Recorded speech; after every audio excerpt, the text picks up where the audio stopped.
Bonjour à toutes et à tous. Merci de vous être connectés pour ce webinaire sur les financements européens, en présence bien sûr de Maxime Dooms, qui est coordinateur du PCN Cluster 6 Bio-Environnement. N'hésitez pas, si vous le souhaitez, à vous présenter dans le canal de discussion publique avec votre nom, votre prénom, votre structure. C'est aussi un lieu d'échange.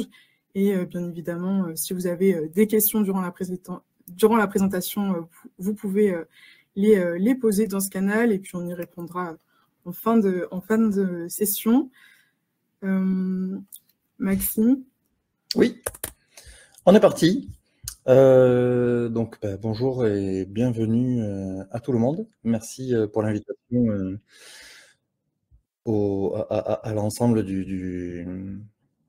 du ministère de l'aménagement du territoire et de la transition écologique, et en particulier à Loma qui a planifié cet événement. Donc l'idée, c'est que je vous parle un petit peu de Horizon Europe et en particulier du pilier 2 de Horizon Europe. On va voir un petit peu ce que c'est, qu'est-ce que ça veut dire et comment ça fonctionne. Le but, c'est quand même que ce soit aussi interactif que possible. Alors, il y aura de l'information que je vais vous partager, mais n'hésitez surtout pas à poser des questions, que ce soit dans le chat ou en activant votre micro. Ce sera avec plaisir et puis on répondra à tous ceux pourquoi on a la réponse. Voilà, donc si ça vous va. Très bien. Et donc, pour contextualisation, mon poste au sein de l'Ecolab en tant que chargée de mission, c'est pour vraiment permettre d'accomplir la mission d'animation de l'écosystème Green Tech français. Donc en effet, Ecolab, c'est le laboratoire de l'innovation durable au service de la transition écologique. Nous dépendons du Commissariat général au développement durable qui s'inscrit au sein des ministères donc de l'aménagement du territoire et de la transition écologique. Et donc, c'est aussi pour ça que nous sommes là aujourd'hui. Nous avons souhaité organiser ce webinaire avec Monsieur Dooms pour répondre à cette mission d'animation de l'écosystème Green Tech français. Et donc, ce webinaire, il s'inscrit en fait finalement à travers un cycle que nous organisons sur les financements européens. Donc, nous avons prévu d'ores et déjà un prochain webinaire qui sera dédié au pilier 3 de ce même programme Horizon Europe et qui aura lieu en septembre 2025. Donc, vous y êtes bien évidemment conviés. Et ce cycle sur les financements européens, il comprend aussi une séquence qui sera dédiée sur un atelier et sur une présence avec les points de contact nationaux dont fait partie Maxime, lors du prochain Meetup Green Tech 2025. Nous vous y invitons également. Ce sera le 21 et le 22 octobre prochain à Station F. Vous pouvez le noter dans vos agendas. Et le Meetup, c'est quoi? C'est l'événement annuel de la Green Tech française. C'est ouvert à toutes et à tous. Et l'enjeu, c'est d'organiser des conférences de haut niveau, des rendez-vous d'affaires, du networking, des sessions de pitch, sous le signe de l'innovation et de la mobilité durable cette année. Voilà, donc vous y êtes bien évidemment invités. Et je pense avoir fait le tour. En tout cas, n'hésitez pas pour celles et ceux qui viennent de nous rejoindre à vous présenter dans la discussion générale. Et je te laisse la parole, Maxime. Merci. Merci beaucoup. Du coup, donc dans le programme, comme vous pouvez le voir, ce qui était prévu, donc l'introduction par Loma qui vient d'être fait, la partie où on va parler de Horizon Europe, et est prévu un témoignage donc de Laurent Noca, qui est un des dirigeants fondateurs de CCB Green Tech, qui est une entreprise qui a déposé il y a quelque temps un appel à projet justement dans le cadre de ce pilier 2. Deux informations, l'une en termes de transparence et de conflit d'intérêts. Avant de travailler au ministère, je travaillais dans un cabinet, et donc Laurent a été client d'une personne de mon équipe, donc c'est comme ça qu'on se connaît, c'est comme ça que je l'ai sollicité, et il m'a prévenu, il est actuellement retenu avec des discussions pour son entreprise qui sont très prenantes, et c'est très heureux, donc il devrait nous rejoindre un peu plus tardivement que prévu. Voilà. Une fois le programme étant abordé, je propose qu'on plonge directement sur Horizon Europe et son pilier numéro 2. Donc, l'organisation de Horizon Europe, ça c'est ce que vous avez quand vous cherchez la structure de Horizon Europe. Donc, qu'est-ce que c'est? C'est un programme pluriannuel pour la recherche et l'innovation. Et ce qui va nous intéresser, c'est le carré qui a le gros carré en haut à droite, qui est structuré autour de 3 piliers. Donc, le pilier 1, c'est vraiment la science pour la science. Maxime? Oui. Pardon, je me permets de te couper très rapidement. Est-ce que tu peux mettre ta présentation en plein écran? Alors, je peux essayer. Dis-moi si ça fonctionne. Est-ce que c'est bien comme ça ou pas? Ouais, c'est parfait. Parfait. Super, merci. Donc, sur effectivement, le gros carré, donc il y a le pilier 1. Ça, c'est vraiment la science pour la science. Et les critères d'évaluation, c'est l'excellence de la science. Alors, les collègues qui sont PCN sur ce pilier-là feraient un discours bien plus exact et détaillé que ce que je ne le fais. Mais pour ce qui nous concerne aujourd'hui, c'est une bonne approximation. Le pilier 1, c'est la science et rien d'autre. Le pilier 2 dont on va parler aujourd'hui, on y reviendra à la fin.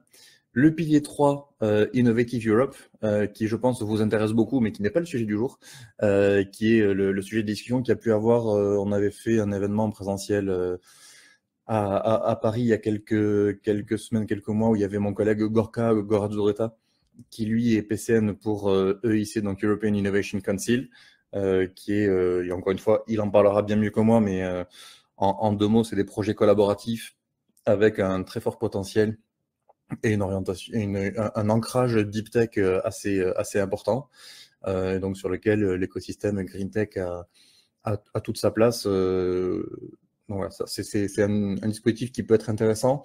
Je vais juste souligner des points principaux qui différencient les 2 dispositifs. Sur l'EIC, ça va être des projets monopartenaires et ce qu'on appelle le bottom-up, c'est-à-dire vous soumettez le projet qui est le vôtre, qui est vraiment intimement lié à votre entreprise, et vous venez avec votre propos et rien d'autre. Et ensuite, vous expliquez pourquoi c'est vraiment fantastique et c'est à vous qu'il faut donner des sous, et puis c'est une compétition, et puis le meilleur gagne.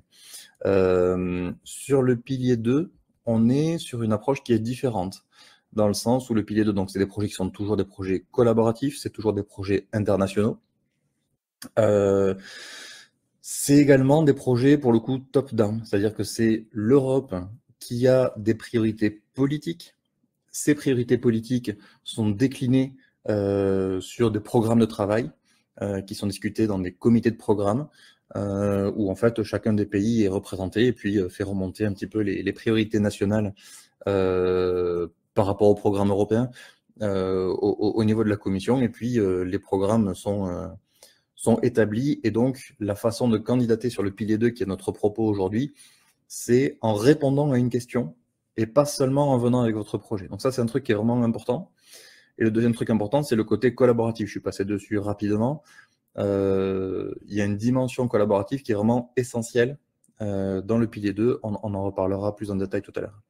Dans le pilier 2, donc dont le nom est Global Challenges and European Industrial Competitiveness, ce qui me permet de souligner que la priorité, c'est la compétitivité industrielle européenne, et que même sur des projets qui sont sur des niveaux de maturité technologique plus bas, on va quand même avoir en tête et en ligne de mire la notion de compétitivité industrielle.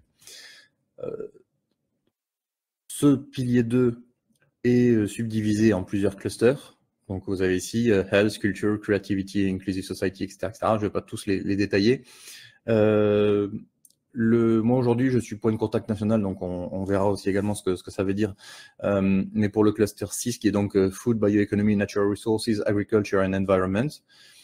Et je pense que par rapport aux problématiques Green Tech, les clusters, d'autres clusters peuvent également vous intéresser. Que ce soit sur la santé avec les impacts environnementaux, les impacts de l'environnement sur la santé, que ce soit sur le côté climat, énergie et mobilité, ou industrie, espace. Voilà pour la structure principale, et voilà comment ça fonctionne et comment se situe le pilier 2. Je vous ai mis ensuite une traduction bête et méchante des textes qui introduisent ce qu'est Horizon Europe. Donc voilà, c'est programme de financement pour la recherche et l'innovation pluriannuel, donc là en l'occurrence sur la programmation 2021-27, pour les plus curieux d'entre vous, le budget et la structuration du programme 2028-2034 vient d'être communiqué par la Commission pour voir à plus long terme. Et donc, Horizon Europe 2021-27, c'est un budget d'un peu plus de 90 milliards d'euros qui est réparti donc sur la structure que je vous ai présentée juste avant. Ça, c'est ce que je vous présente, c'est le chapeau de Horizon Europe dans son ensemble. Et donc, dans l'ensemble, une des phrases qui est mise, c'est Horizon Europe donc s'attaque au changement climatique, contribue à la réalisation des objectifs de développement durable des Nations Unies et stimule la compétitivité et la croissance de l'UE. Vous voyez que le côté prise en compte de l'environnement est vraiment assez prégnant dans l'ensemble du programme, même s'il y a des clusters où effectivement c'est plus riche et plus dense. Le programme donc facile la collaboration, donc ce dont je venais de parler, l'impact de la recherche et de l'innovation. Encore une fois, le but c'est en dehors du pilier 1, la notion d'impact et d'effet sur la vraie vie est vraiment quelque chose qui est très, très important.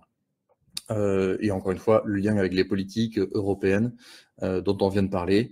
Et puis le dernier paragraphe qui mentionne la notion d'emploi, les talents de l'Union européenne, la croissance économique, la compétitivité industrielle, encore une fois. Voilà, donc c'est ce texte-là, alors je vous le partagerai avec le support. Le but, c'est que vous puissiez, le jour où vous voulez vous engager sur des projets européens, avoir un peu ce texte-là en tête, parce que c'est un élément de contexte qui n'est pas négligeable. Donc aujourd'hui, pilier 2, et on va rentrer dedans. Avant de rentrer spécifiquement dans le pilier 2, l'écosystème du financement européen est quand même assez riche. Pour ce qui vous concerne, vous avez peut-être entendu parler de Eureka, Eurostars, vous avez peut-être entendu parler de LIFE, vous avez peut-être entendu parler d'Innovation Fund, qui sont des programmes qui existent, qui sont intéressants, dont éventuellement on pourra parler lors d'échanges, mais qui sont en dehors du programme cœur de Horizon Europe. Alors, cette diapo-là, elle est importante. Alors, je présente sur le cluster 6 et vous aurez la même derrière sur le cluster 4 et 5. C'est assez important un peu de, si j'ose dire, de démonter les idées reçues. Oui, les financements européens sont exigeants. Oui, les financements européens sont compétitifs. Non, ce n'est pas non plus la boucherie. Vous avez ici, donc sur le cluster 6, qui est celui que je coordonne, le taux de succès français sur les différentes destinations. Les destinations, c'est le jargon qui est utilisé pour les thématiques. Et donc, si on regarde par exemple la première, biodiv, donc pour les thématiques de la biodiversité, la France a déposé, enfin les partenaires français ont fait des demandes de projets européens à concurrence de 162 millions d'euros et ont été financés à concurrence de 85 millions d'euros. Ce qui fait qu'on a un taux de succès sur l'euro qui est supérieur à 50%. Donc ça veut dire que sur la thématique biodiversité, par exemple, il y a un projet sur 2 qui a été financé. Donc ça, si vous comparez même par rapport à des dispositifs nationaux, même par rapport à d'autres dispositifs, certes, c'est compétitif. Ça fait quand même un dossier sur 2 qui passe pas pour cette destination, qui est celle qui a le meilleur taux de succès. Mais pour autant, les métriques réelles fondées sur les statistiques de dépôt et de succès sont celles-là. Donc on a parfois en tête des mauvais ordres de grandeur. Le taux de succès sur les financements européens sur le pilier 2, c'est plusieurs dizaines de pourcents. Vous avez l'autre extrême, c'est CBE, donc ça c'est Circular Bio-Based Economy, qui est l'appel à projet auquel avait candidaté Laurent Noca de CCB Green Tech, et qui pour le coup est plus compétitif avec, si on le lit de façon négative, 4 dossiers sur 5 qui ne passent pas, mais malgré tout quand même 20%, un peu plus de 20% de taux de succès. Voilà, je vous ai mis également sur le côté la source qui est une source de données publiques, donc sur laquelle vous pouvez aller voir en fonction de vos priorités pour aller chercher vraiment dedans quelle est la donnée qui correspond à votre cluster, à votre domaine d'application là-dedans. La même chose sur les clusters 4 et 5, là-dessus on va passer rapidement, mais vous voyez que les ordres de grandeur des taux de succès sont quand même sensiblement les mêmes. Donc une fois qu'on a posé la structure de Horizon Europe, qu'on a vu comment ça fonctionnait, qu'on a vu le pilier 2, comment il se situe là-dedans, qu'on a vu les statistiques réelles enfin, pas de participation, de succès des entreprises et des structures françaises dans ce cadre-là, se pose la question de comment on fait pour amorcer un montage de projet. Donc, premièrement, il va y avoir l'appel à projet. Et l'appel à projet, encore une fois, c'est assez central, puisque sur le pilier 2, on est top-down. C'est-à-dire que vous ne venez pas pour déposer votre projet. Vous venez avec vos thématiques pour les inclure dans des enjeux européens. Donc, vous avez votre expertise qui est mise au service de la réussite du projet. Et ça, c'est vraiment capital parce que si vous venez en disant, moi, ce que je sais faire, c'est ça, et dans le projet, je veux faire ça, et uniquement ça, et complètement ça, vous risquez, pour le dire trivialement, de vouloir faire rentrer des ronds dans des carrés. Je ne dis pas que ça ne marche pas, parce qu'il y a des contre-exemples ou des entreprises ou des structures qui sont venues et qui ont déposé leur projet, mais par contre, c'est pas la façon nominale de fonctionner. C'est-à-dire que vous devez venir avec ce que vous savez faire, ce que vous voulez faire, ce sur quoi est votre expertise, et voir à quel point ça peut s'inclure dans les priorités attendues au niveau des projets européens. Et donc là-dedans, il faut aussi se poser la question de son implication et de son temps pour pouvoir monter le projet. Là, en ce moment, il y a le programme de travail qui est ouvert pour les appels à projets de 2025. La deadline, globalement, c'est au mois de septembre. Il y a plusieurs dates, mais qui s'échelonnent autour de mi-septembre 2025. Si vous identifiez un sujet aujourd'hui, pour 2025, posez-vous la question. Est-ce que c'est faisable? La réponse est oui, puisque jusqu'à la veille de la deadline, foncièrement, vous pouvez aller déposer un projet. Maintenant, est-ce que vous aurez le temps d'agréger un consortium, de travailler votre concept, de déposer le dossier en un mois et demi, 2 mois, sachant qu'il y a les congés au milieu? Je dis pas non, mais je suis raisonnablement pessimiste. Donc, il faut se poser la question du temps qu'on a disponible à allouer à faire ça pour pouvoir choisir d'y aller ou de ne pas y aller.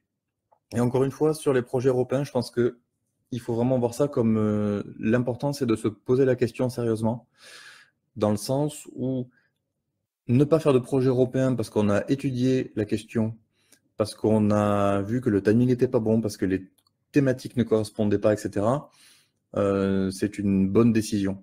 En revanche, ne pas faire de projet européen parce qu'on ne sait pas que ça existe, parce qu'on ne se pose pas la question, c'est une non-décision et donc, à mon avis, plutôt une mauvaise décision.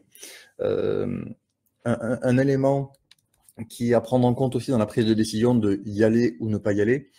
Alors bien sûr, il y a le financement qui est en jeu, c'est-à-dire que vous allez candidater, mettons, un appel à projet à 8 millions d'euros avec un consortium, et puis vous, en tant que partenaire technique qui allez développer une technologie, un démonstrateur ou que sais-je, vous allez espérer récupérer quelques centaines de milliers d'euros, voire 1 million et quelques d'euros. La logique qu'on met en face, c'est souvent de se dire, OK, l'enjeu financier est celui-là, le taux de succès est ça, je calcule une espérance et je vois est-ce que ça vaut le coup de faire l'investissement ou pas. C'est une bonne première clé de lecture. C'est une très mauvaise clé de lecture si elle est seule. C'est-à-dire que les projets européens ne doivent pas s'aborder uniquement sous un angle comptable.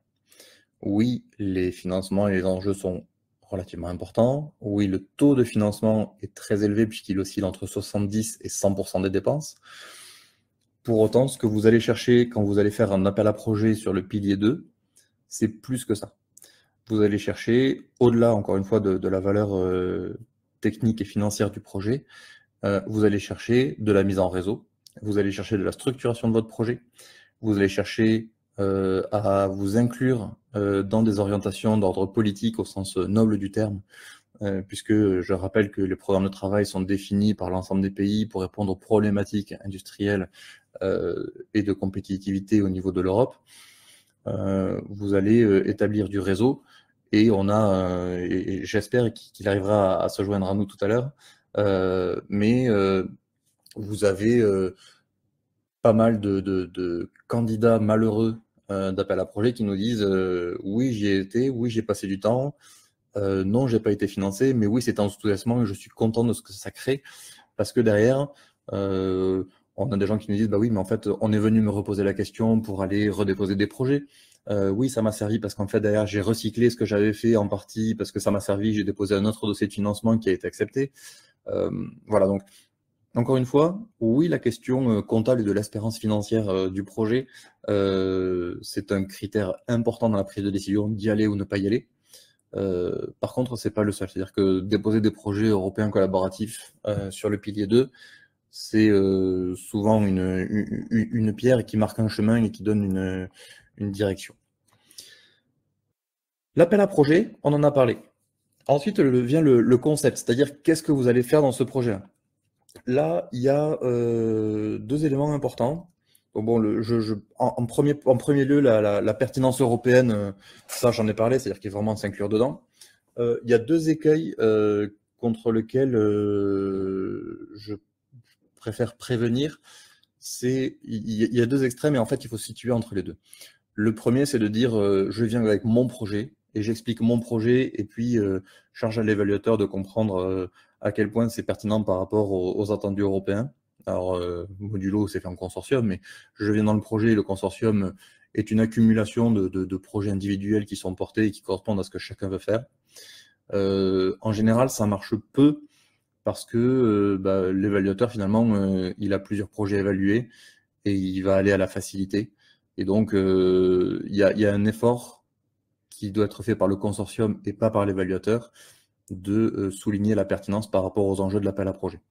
Donc, une des bornes de l'extrême qu'on veut éviter, c'est de venir et d'apporter son projet ou une agglomération de projets individuels au sein d'une candidature au pilier 2 de Horizon Europe. L'autre opposé, c'est un peu, j'allais dire trivialement et de façon un peu provocante, de ne pas avoir de personnalité. C'est-à-dire d'avoir une réponse à l'appel à projet qui soit un strict copier-coller du cahier des charges. Le cahier des charges, et plus ça va aller, plus on va aller dans ce sens-là. Le cahier des charges, il est là pour transcrire une ambition et une orientation politique, pas pour donner un mode d'emploi des projets. Donc c'est important de venir avec un propos. L'appel à projet des charges va vous dire, voilà, ça, c'est une problématique qui est importante au niveau européen, et particulièrement ceci, cela et ce point-là encore. Et en fait, ce qui est attendu, c'est pas de dire, ben voilà, on va venir et on va traiter ceci, cela et cela. C'est de venir en disant, nous avons une solution qui est importante, qui est au bon niveau de maturité technologique, qui est bonne pour la compétitivité européenne et qui va répondre aux problématiques mentionnées de cette façon, de cette façon et de cette façon. Donc, il faut essayer de se situer un petit peu entre les deux, de venir avec, j'allais dire, sa personnalité, d'avoir un propos en tant que consortium et de pouvoir venir s'enchasser dans les attendus des appels à projets. Là-dedans, j'ai mis un petit picto avec une chef d'orchestre et puis un réseau en dessous. La position de coordinateur fait souvent peur parce que oui, c'est plus de travail, oui, c'est plus de responsabilité et on s'en fait souvent une difficulté qu'on considère comme insurmontable. Et nous, en tant que PCN, on a souvent des manifestations d'intérêt d'entreprises ou de structures qui nous disent je suis intéressé par ce sujet, je sais faire ça, ça et ça. Est-ce qu'il y a un consortium qui se monte Il ne vous échappera pas que s'il n'y a pas de consortium, il n'y a pas de projet. S'il n'y a pas de coordinateur, il n'y a pas de consortium. Donc, le fait d'avoir un rôle de coordinateur, c'est quelque chose qui est vraiment important et qui est plutôt accessible. La difficulté principale, le levier qui objectivement complique la donne pour être coordinateur, c'est la capacité financière. Dans le sens où c'est des projets qui se comptent en millions d'euros. Il peut arriver que des projets soient mis en difficulté parce que la structure qui porte le projet n'a pas la capacité financière de l'ensemble du projet, ce qui pose beaucoup moins de problèmes quand vous êtes simple partenaire du projet. Donc ça, c'est effectivement le verrou qu'il peut y avoir. Surtout là, on parle d'incubateurs Green Tech, donc on est sur des sociétés a priori plutôt jeunes et avec des fonds propres ou des fonds disponibles en tout cas, qui sont peut-être un peu en dessous de la moyenne des industries. Donc ça, effectivement, ça peut être un verrou. Pour autant, il ne faut pas s'interdire de fait la position de coordinateur.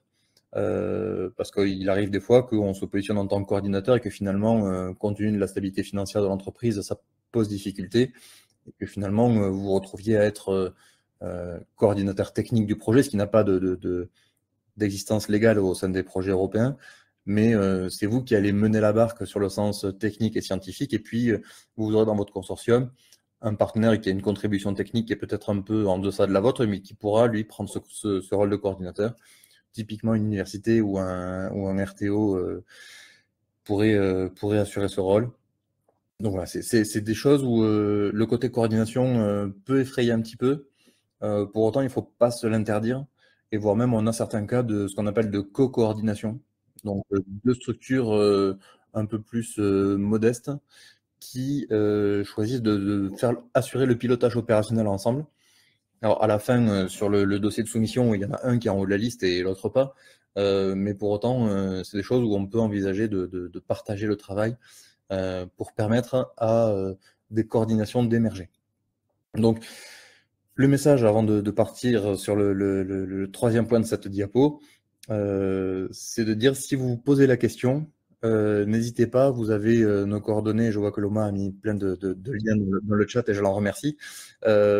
Si vous avez un projet qui vous intéresse et vous pensez pouvoir être coordinateur et que vous posez la question de votre capacité opérationnelle, pour le dire rapidement, n'hésitez pas à revenir vers nous et puis on prendra le temps de discuter la question avec vous et de voir si oui c'est une bonne idée, quelle solution on trouve, ou si non c'est pas une bonne idée, vous allez vous casser les dents. Notre rôle en tant que PCN, c'est de favoriser la participation française au programme européen. Ça n'inclut en aucun cas le fait d'envoyer les gens au casse-pipe et candidater pour candidater à des choses sur lesquelles ils ont peu de chance. Donc, on a vraiment ce rôle de conseil là-dessus. Donc, n'hésitez pas à échanger avec nous. Troisième point qui est assez important, c'est l'anticipation. J'ai parlé il y a quelques minutes du programme de travail de 2025 avec les deadlines qui étaient en septembre. Envisager un dépôt et le commencer maintenant, c'est faisable, mais ça ne rentre en aucun cas dans la catégorie anticipation. Par contre, les programmes de travail des années à venir sont publiés par la Commission. Alors ça, c'est un changement qui est tout à fait récent. Avant, les brouillons des appels à projets, des programmes de travail des années futures, c'était de l'information qui était en général réservée à des cercles assez fermés. Et donc, ça empêchait justement l'ensemble de l'écosystème de s'emparer de cette problématique et de faire preuve d'anticipation. Là, quand je dis que c'est tout récent, c'est que ça a moins de mois. La Commission a décidé de publier les drafts. Donc, encore une fois, vous avez le lien dans le chat et je remercie Loma pour ce partage-là. Alors, attention, c'est des documents qui sont des brouillons, donc qui peuvent évoluer. Ça peut évoluer dans le contenu technique, ça peut évoluer dans le type d'appel à projet, ça peut évoluer dans le budget alloué, ça peut évoluer à la suppression. Il peut y avoir des sujets qui disparaissent d'une version à l'autre. Donc, là encore, ces documents-là, c'est une mine d'or pour l'écosystème. Vous avez accès aujourd'hui, publiquement, à l'ensemble de ce que devraient être, à peu de choses près, les appels à projets pour les années 2026 et 2027. Donc ça veut dire que pour vous, c'est une opportunité d'aller se plonger dedans, de faire une recherche par mots-clés, parce que c'est quand même des documents qui sont assez denses, et de voir là-dedans s'il y a des choses qui sont intéressantes. Si vous identifiez des sujets qui sont intéressants, encore une fois, n'hésitez pas, vous passez un coup de fil à votre PCN préféré et vous posez la question en disant, voilà, j'ai vu ce topic-là, moi ce que je propose c'est ça, je pense que pour répondre, il faudrait avoir un partenaire qui fasse ci, qui fasse ça, et puis on peut travailler ensemble pour vous aider à avoir le meilleur consortium possible, à vous positionner de la meilleure façon possible pour avoir un taux de succès qu'on espère le plus élevé possible. Donc voilà, c'est vraiment la démarche d'anticipation et les clés. C'est pas une absolue nécessité dans le sens où avant d'être PCN au MESR, J'ai été consultant pendant 8 ans et donc oui, des projets montés en 4-5 semaines en travaillant la nuit, le week-end, on en a et il y en a même qui sont passés. Est-ce que c'est la recommandation que je vous fais? En aucun cas. Donc vraiment, l'anticipation, c'est assez clé. Et donc, vraiment, je vous engage à vous approprier cette publication de documents qui est offerte par la Commission européenne pour aller là-dedans, vous positionner et envisager, encore une fois ou pas, d'aller déposer un projet. Et n'hésitez pas, encore une fois, à appeler les PCN pour discuter. Est-ce que le texte a évolué? Parce que parfois, on peut avoir de l'information aussi sur les évolutions justement qui sont en train d'être discutées pour vous permettre de vous positionner au plus juste et au mieux. Donc, on en est maintenant au côté, on a compris comment était le programme de travail, on a compris comment on se positionnait dessus, on vient d'expliquer l'anticipation, etc. On va rentrer sur le côté très pratique et prosaïque. Il y a l'éligibilité, et on aura le deuxième truc, ensuite on parlera des dépenses, et enfin on parlera du dossier lui-même. Au niveau de l'éligibilité, c'est des critères qui sont vérifiés avant l'évaluation. Donc, c'est des critères qui sont en fait un seuil d'entrée. Et j'insiste sur un point, c'est que les critères d'éligibilité ne sont pas les critères d'évaluation. Et je le répète, les critères d'éligibilité ne sont pas les critères d'évaluation. Ça veut dire que on dit souvent que la vie, c'est pas blanc ou noir. En l'occurrence, si. C'est-à-dire, est-ce que votre consortium, il y a au moins 3 entités légales indépendantes de 3 États membres ou associés, dont au moins un établi dans un État membre? C'est une grande phrase pour dire qu'il faut être au moins 3, dont un dans un pays européen. La réponse est oui, la réponse est non. Si la réponse est non, vous n'êtes pas évalué, vous avez travaillé pour rien. Si la réponse est oui, on ne se pose plus la question de la composition du consortium au niveau des pays.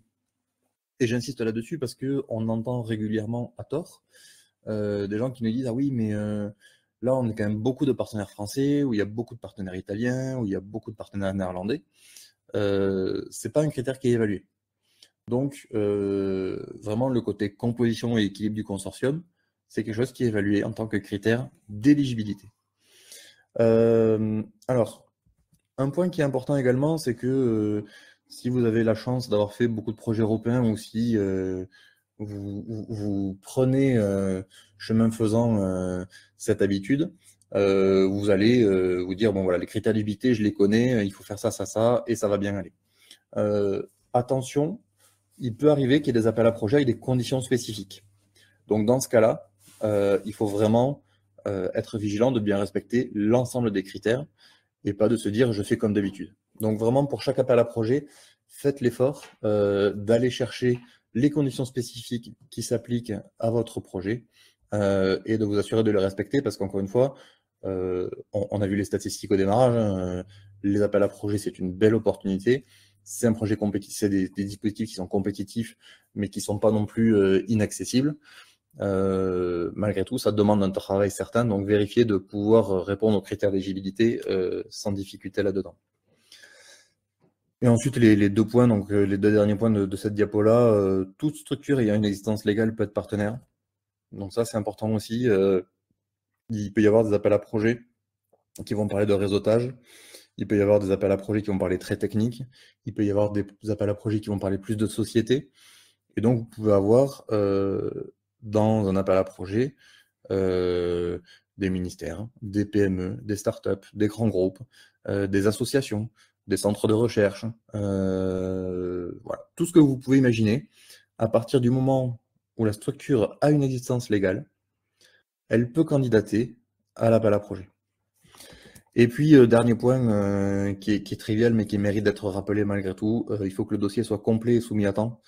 Ce qui veut dire, je reviens à mon critère d'anticipation que j'avais mentionné avant. Dossier complet, ça veut dire qu'il ne faut pas se rendre compte une semaine avant le dépôt que oui, il y a un fichier budgétaire à soumettre avec le projet. Voilà. Alors, j'ai une question sur le premier critère. Donc sur le côté 3 pays, etc. Les projets européens sont dans le pilier 2 des projets collaboratifs. Donc dans les projets collaboratifs, ce qu'on va attendre, c'est d'avoir au moins 3 pays représentés. 3 pays représentés, ça veut dire au minimum 3 structures indépendantes. Quand on dit indépendante, c'est que si vous avez un consortium dans lequel vous avez Michelin France, Michelin Allemagne et Michelin Pays-Bas, ce ne sont pas 3 structures indépendantes. Donc, structure indépendante au sens légal du terme, implantée dans 3 pays différents. Et parmi ces 3 pays, il faut qu'il y en ait au moins un qui soit parmi les États membres. Pourquoi cette précision? Parce que, par exemple, la Suisse est un pays associé qui peut participer au projet européen, au même titre que les UK, au même titre, pour aller un peu plus loin, que la Nouvelle-Zélande, etc. Donc vous avez des pays qu'on appelle pays associés qui peuvent participer au projet dans des conditions très très proches de celles qu'on a pour les pays européens. Cette condition-là, elle dit simplement il faut qu'il y ait quand même au moins un pays qui soit un pays membre dans le consortium. Je profite de la question pour revenir sur ça. De façon opérationnelle, le minimum légal d'exigence d'éligibilité, c'est d'être 3 pays. Ma recommandation pour vous apporter de la sérénité au quotidien, 4 pays, ça me paraît être un minimum à considérer. Pourquoi? Parce qu'en fait, pas pour la beauté, encore une fois, ce n'est pas un critère de notation, donc c'est pas mieux d'avoir 12 pays que d'en avoir 3. Par contre, opérationnellement, vous allez faire le montage, ça va être quelque chose qui va s'étaler en général sur, on vous souhaite plusieurs mois, et il peut y avoir, sur cette période-là, des partenaires qui font défaut. Parce que finalement, le directeur général a changé, parce qu'ils ont fait faillite, parce qu'ils font un pivot et que finalement le projet ne les intéresse pas, parce que la personne qui gérait le projet s'est fait tomber dessus par sa hiérarchie qui lui a dit non, recentre-toi sur tes activités et laisse tomber les projets européens. C'est des choses qui arrivent. C'est pas heureux, c'est pas agréable, ça cause de la difficulté supplémentaire. Mais par contre, si vous n'avez que 3 pays et que vous avez un partenaire qui vous fait défaut pendant le montage, et que du coup vous vous retrouvez à avoir uniquement plus que 2 pays, non seulement vous avez toutes les turbulences techniques de devoir pallier ce départ-là, de devoir retravailler votre concept, de devoir reprendre votre plan de travail, etc. Mais vous avez aussi l'absolue obligation de retrouver un partenaire dans un autre pays puisque vous n'êtes plus éligible si vous n'êtes plus que 2 pays. Alors que si vous prenez une hypothèse de travail nominale qui est à 4 pays, si pendant le montage, vous avez un partenaire qui quitte le projet, oui, c'est compliqué. Non, c'est pas agréable. Oui, c'est une surcharge de travail pour compenser cette défection. Mais vous n'avez pas à vous poser la question de l'éligibilité de votre consortium. Donc, opérationnellement, moi, je ne vous recommanderais que trop d'avoir une hypothèse nominale, on va dire, avec un minimum de 4 pays, sachant que le critère d'éligibilité, c'est 3 minimum. Est-ce que ça répond, est-ce que ça a clarifié la question? Parfait. Merci beaucoup, Sarah. S'il n'y a pas d'autres questions, je vais poursuivre. Sur les modalités de dépenses, qui est quand même quelque chose de pas tout à fait anecdotique. J'ai dit en long, en large, en travers qu'on n'abordait pas l'Europe que sous un angle comptable. Malgré tout, ça reste un critère des décisions important. Alors, vous avez ici... on va commencer par la droite de la diapo, les types de dépenses qui sont éligibles. Les coûts de personnel, de la sous-traitance, alors comme dans tout appel à projet, moins il y en a, mieux on se porte. Des autres coûts qui vont pouvoir inclure des déplacements, des équipements via les amortissements, d'autres biens, des achats, des petits travaux, des services, des consommables. Et vous avez un taux forfaitaire de coût indirect qui est de 25%, soit sur la sous-traitance, bien entendu. Un élément qui est important, je pense qu'il y en a, ou je vous souhaite, qu'il y en ait beaucoup parmi vous qui fassent également par ailleurs du crédit impôt recherche pour mobiliser la force publique autour des efforts de R&D. Et donc, parmi vous, vous êtes certainement très au clair sur le manuel de Frascati et l'éligibilité des dépenses. Voilà, pour ceux qui sont moins familiers autour de ça, c'est un manuel qui a été publié par l'OCDE qui définit dans un très joli manuel, qu'est-ce qui est de la R&D et qu'est-ce qui n'en est pas. Dans les appels à projets européens, cette approche-là n'a pas cours.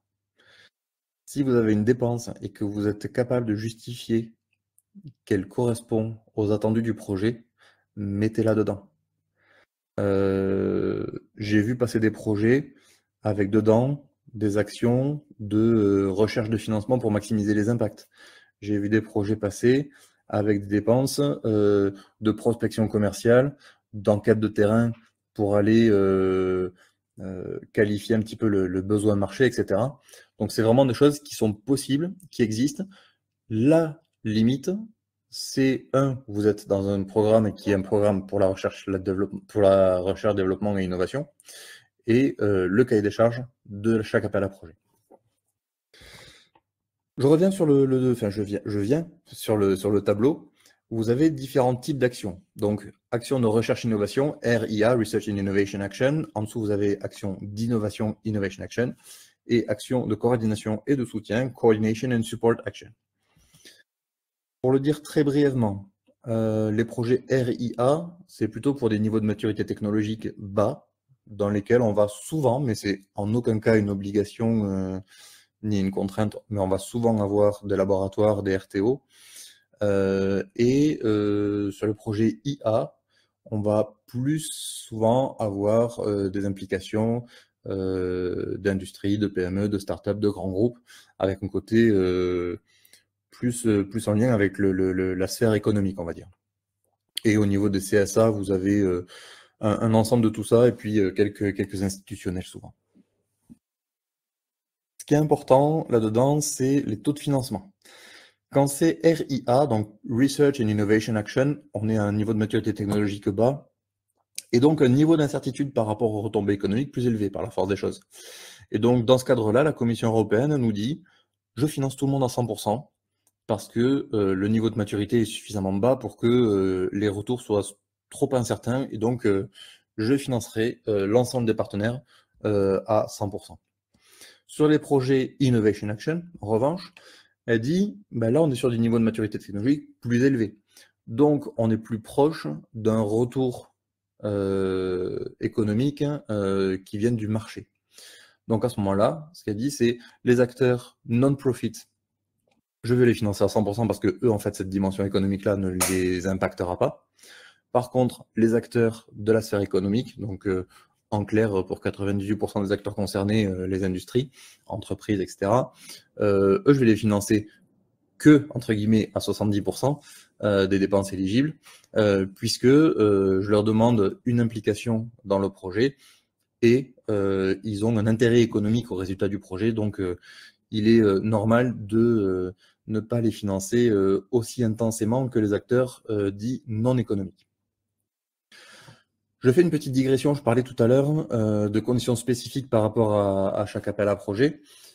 Typiquement, l'appel sur lequel a participé Laurent Noka de CCB Green Tech, c'est un appel qu'on appelle de la famille CBE, donc Circular Bio-Based Economy, sur lequel il y a un critère supplémentaire où il faut que les industriels aient un apport de au moins 15% de cofinancement sur l'ensemble du projet.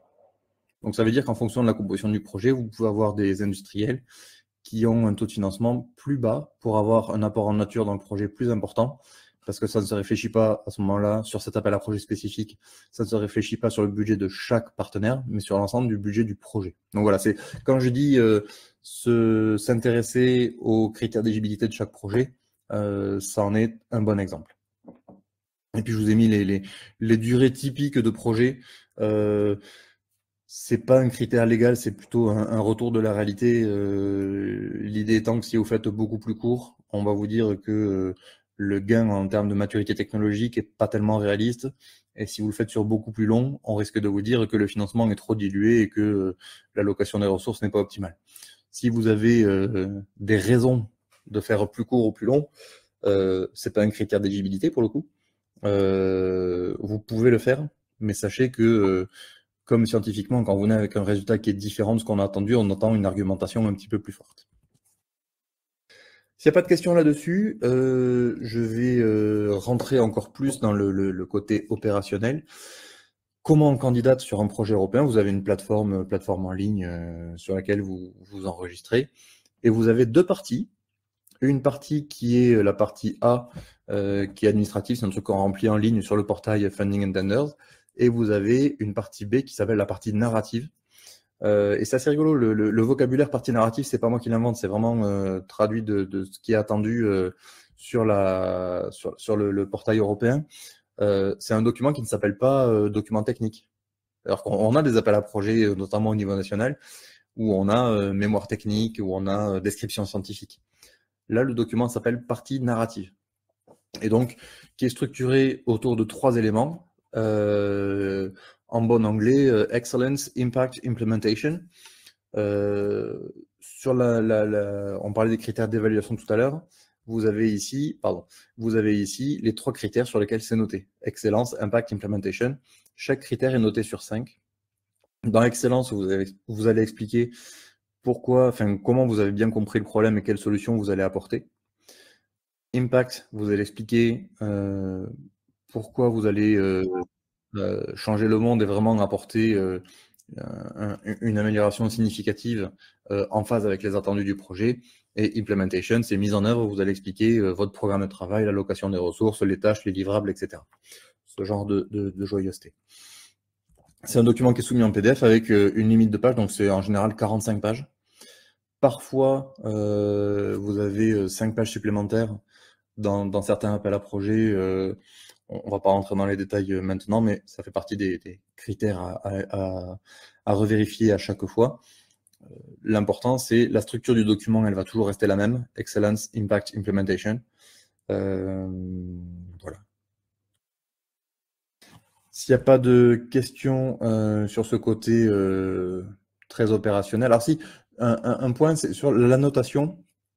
C'est ce qu'on appelle les enchères hollandaises. Donc tout le monde démarre avec 15 sur 15. Vous démarrez l'évaluation avec 5 sur 5 à chacun des 3 critères. Et à chaque fois qu'il y a quelque chose qui est soit pas clair, soit pas au niveau, soit pas parfaitement en phase avec les attendus du projet, les évaluateurs vont le relever. Et vous aurez dans la phrase, dans le rapport d'évaluation qui sera soumis, le concept n'est pas suffisamment détaillé, ceci constitue une faiblesse du dossier. Et en fait, quand il y a écrit ceci constitue une faiblesse du dossier, il faut comprendre que vous avez perdu entre 0,5 et 1 point. À chaque fois qu'il y a cette remarque-là. Et il faut, pour chacun, en fait, pour avoir un projet qui soit financé, sur 15, il faut viser à minima être entre 13,5 et 15. Encore une fois, il peut y avoir des projets financés à 12 ou à 11,5. C'est assez rare, mais ça peut arriver. Il peut y avoir des projets non financés à 14,5 ou à 15, ça arrive. Par contre, l'idée, c'est que les évaluateurs, ils ont une grille de notation qui est basée sur ces critères-là. Et après, il y a des sous-critères. Et encore une fois, le jour où vous avez un montage, n'hésitez pas à vous rapprocher de nous pour qu'on rentre beaucoup plus dans le détail de ce qu'on fait là. Mais les évaluateurs, ils ont cette grille de notation-là. Et donc, vous savez au moment où vous déposez ce sur quoi vous êtes évalué. Donc, si vous n'avez pas répondu parfaitement à chacune des questions, typiquement, il y a un critère qui régulièrement cause des pertes de points que je qualifierais d'un peu bête. C'est sur le côté impact sur le genre. Parfois, il y a des projets qui ont juste pas d'impact sur le genre. Mais en fait, il faut l'écrire. Il faut expliquer pourquoi. Si on a un impact sur le genre, ben, il faut expliquer comment. Par contre, si vous ne traitez pas la question, ben, on va vous dire le critère n'est pas considéré, on ne sait pas. Et donc, quand il y a un doute, comme disaient mes amis microbiologistes, quand il y a un doute, il n'y a pas de doute, on enlève des points. Donc voilà, sur la partie notation. Je fais encore une digression parce que je crains que Laurent, il vient de m'envoyer un message, je crains qu'il ne puisse pas se joindre à nous, donc je me permets de déborder assez largement. Les évaluateurs qui sont des projets européens sont des gens, tous et toutes autour de la table. Vous pouvez vous positionner comme évaluateur. On vous enverra les ressources, je pense qu'il y a une diapo là-dessus à la fin d'ailleurs avec un lien. Vous pouvez vous inscrire auprès de la Commission européenne pour devenir expert évaluateur. Et la Commission européenne va vous solliciter ou non pour aller évaluer des sujets sur lesquels vous êtes techniquement compétent. Et c'est assez intéressant pour vous, alors financièrement assez peu puisque c'est défrayé à la journée et C'est globalement les gens qui le font nous disent qu'ils font pas ça pour le salaire qui est proposé. Mais par contre, c'est extrêmement enrichissant en termes de veille, de connaissance de l'écosystème. Alors, vous avez des clauses de confidentialité dans tous les sens, hein. Mais malgré tout, ça permet quand même d'avoir une bonne image de ce qui se fait. Ça permet d'être quand même très proche du fonctionnement de ces appels à projets-là. C'est quelque chose que je vous recommande tout à fait. Le planning, on va en parler, on va passer dessus rapidement, mais le côté anticipation, on en a parlé. On va juste mettre les métriques dessus. Une fois que vous avez soumis votre appel à projet, la commission a au maximum 5 mois pour évaluer la proposition. En vérité d'expérience, c'est souvent, on a le retour souvent au bout de 4 mois et demi. Et entre le moment où vous avez déposé le projet et le moment où le projet démarre, il y a au maximum 8 mois. Donc, en termes de métriques, encore une fois, ayez en tête qu'entre le moment où vous voyez un appel à projet et le moment où le projet démarre, il faut compter à peu près 1 an.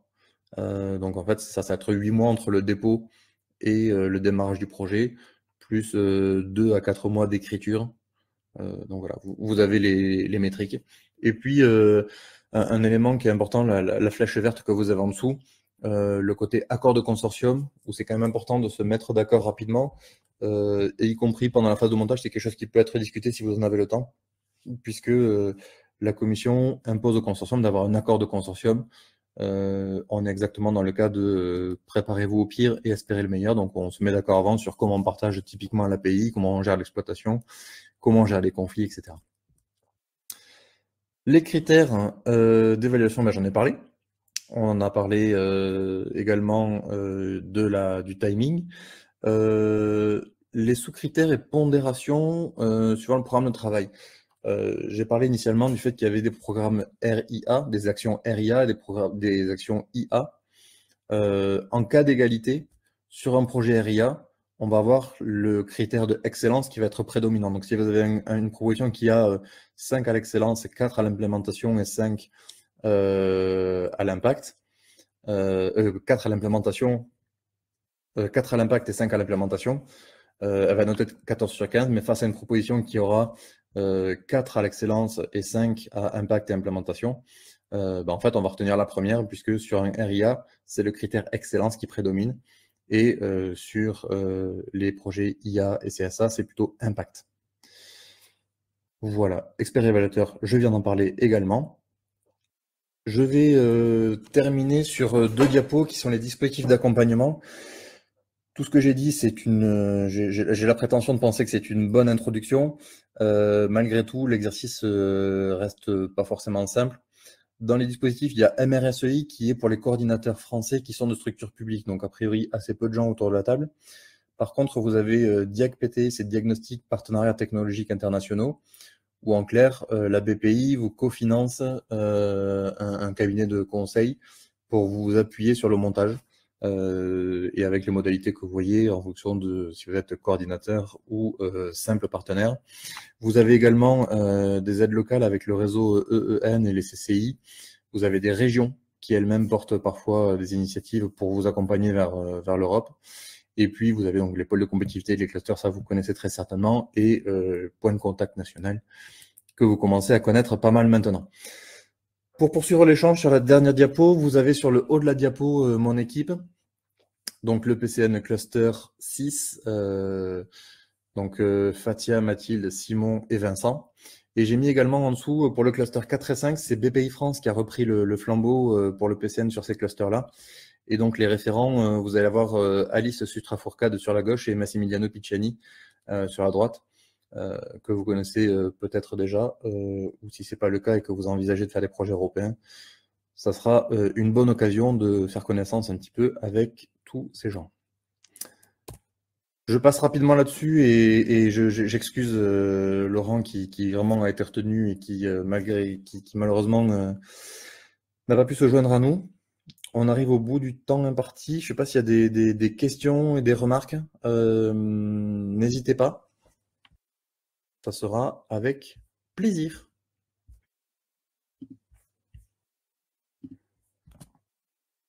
On va prendre une ou 2 questions, donc n'hésitez pas.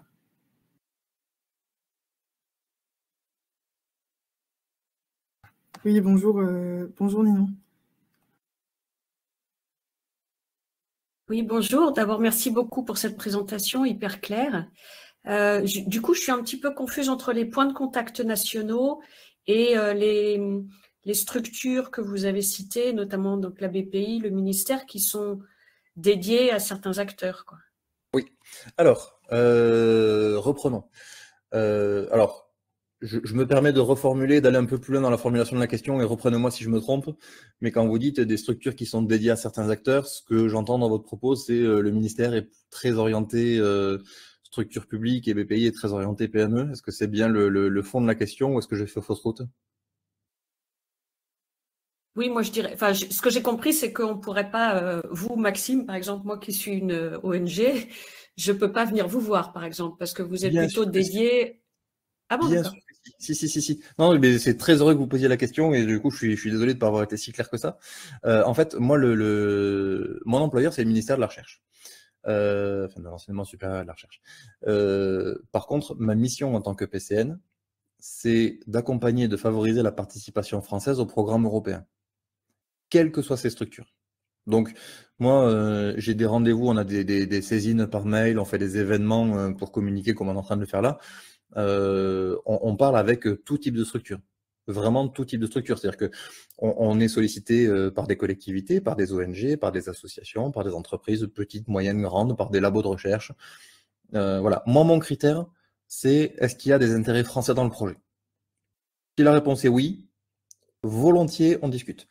Et après, l'articulation avec BPI, en fait, c'est simplement que c'est une organisation qui est d'ordre thématique, en fait. C'est-à-dire que les clusters 4 et 5, sur le côté industrie, climat, etc., ont été basculés sur BPI. Et dans mon PCN au cluster 6, on est plutôt sur thématique bio-environnement, pollution. Voilà, c'est vraiment une distinction qui est thématique. Et moi, le côté ministère de la Recherche me sert principalement à avoir un nom en haut de ma fiche de paye et une jolie carte de visite. Mais foncièrement, je discute volontiers avec toute structure française qui envisage de s'intéresser au projet européen. Est-ce que c'est clair Est-ce que la Oui, réponse... oui, Ouais. très, très clair. Donc, ça veut dire que là, par exemple, je suis allée effectivement discuter avec, enfin, il y a eu des ateliers de la région Île-de-France sur le FSE. Je m'aperçois que le projet que j'avais en tête, qui pourtant me semblait bien fléché, va pas fonctionner. Et en tout cas, les montages du FSE vont nous mettre en danger. Donc, peut-être, est-ce que, par exemple, je peux caler un rendez-vous avec vous ou Loma pour dire, voilà, le projet est celui-là. Quelle serait la case et éventuellement, est-ce que vous pensez que je peux monter sur quoi, quels outils? Alors, Oui. avec une limite qui est que moi, ce sur quoi je suis compétent à minima formellement, c'est le pilier 2 d'Horizon Europe. S'il y a d'autres dispositifs, il se trouve que j'ai eu une vie avant, donc s'il y a d'autres dispositifs, on verra ce qu'on peut faire. Mais oui, il n'y a aucun souci, vous avez mes coordonnées. Faut pas hésiter à nous contacter. Et dans le support qu'on vous enverra, les trucs en haut là sont cliquables tous, donc vous avez de quoi nous contacter sans aucun souci. Oh, super, merci beaucoup. Je prends juste la question de Elsa Nourisson de Cleantech Valley. Et après, Loma, je crois que tu veux terminer. Je prends juste la question rapidement. Donc, le coordinateur doit avoir la capacité financière du projet. Qu'est-ce que ça veut dire? En fait, le coordinateur, il doit avoir une certaine assise financière. En fait, ce dont veut s'assurer la Commission européenne, c'est que l'entreprise qui coordonne le projet, en l'occurrence, ne va pas péricliter durant le projet. Donc, pour faire ça, en fait, elle a des systèmes de critères qu'on peut remplir. Il y a des simulateurs en ligne pour tester sa viabilité financière et qui sortent un jeu de critères et qui vont de très mauvais à très bon. Alors, c'est pas comme au niveau national où on est plafonné par les fonds propres. Et si on n'a pas les fonds propres, on sait qu'on ne va pas dedans. Si on est critère entreprise en difficulté, on sait qu'on ne va pas dedans. Au niveau européen, il n'y a pas pour le coup, il n'y a pas de frontière noire ou blanche là-dessus. C'est quelque chose qui est évalué par ce qu'on appelle les project officers qui sont en charge de la gestion personnelle des projets lauréats. C'est un critère qui en général est évalué après l'évaluation. Donc vous avez le projet est déposé, il est évalué techniquement, scientifiquement et par rapport à son impact. Et il peut arriver derrière que la commission dise attention, la structure qui actuellement est coordinatrice nous paraît trop faible financièrement et donc on va mettre en place des mesures de protection. Ça peut être un changement de coordinateur, ça peut être des modifications dans la façon de fonctionner du projet. Donc j'ai bien conscience que la réponse est un petit peu décevante parce que vous auriez probablement adoré avoir des critères très objectifs et vérifiables vous-même pour répondre à ça. Il n'y en a pas. La question, c'est vraiment de se dire est-ce que j'ai les épaules financières pour être pilote d'un projet qui va coûter entre 5 et 10 millions d'euros parce que le coordinateur est la porte d'entrée de l'ensemble du financement. C'est-à-dire que la commission ne verse pas les financements à chacun des partenaires. La commission verse l'ensemble du financement au coordinateur qui, lui, répercute à l'ensemble des partenaires. Donc, vous comprenez bien que si on est sur une entreprise qui a peu de fonds propres, qui a une profitabilité en berne et qui a des difficultés financières, ça représente un risque majeur par rapport à ce transfert-là et à la pérennité du projet. Donc voilà, c'est un peu ça qui est évalué. Sur les critères plus précis, ouais, si c'est déjà plus clair, c'est mieux. Et s'il y a une question derrière, n'hésitez pas à revenir à moi. Après, il y a aussi un PCN juridique et financier qui, comme son nom l'indique, est vraiment ultra spécialiste de ces cas-là et pourra, sur des cas un peu limites, pouvoir fournir une indication. Et oui, il y avait une question de Najila Cherkaoui. Si vous êtes encore là. Oui, je suis encore là. Merci pour la présentation. En fait, ma question, moi je travaille pour une collectivité et on est, comme beaucoup de monde, à la recherche de financement. Ma difficulté, c'est qu'aujourd'hui, ils n'ont pas écrit de projet très clairement. Et du coup, comment faire pour les aider à trouver un financement? Quand vous dites « ils », c'est qui? C'est les opérateurs, les collectivités? C'est les différentes mairies, du moins les différents agents des mairies qui sont dans la collectivité, dans l'agglomération duquel je m'occupe.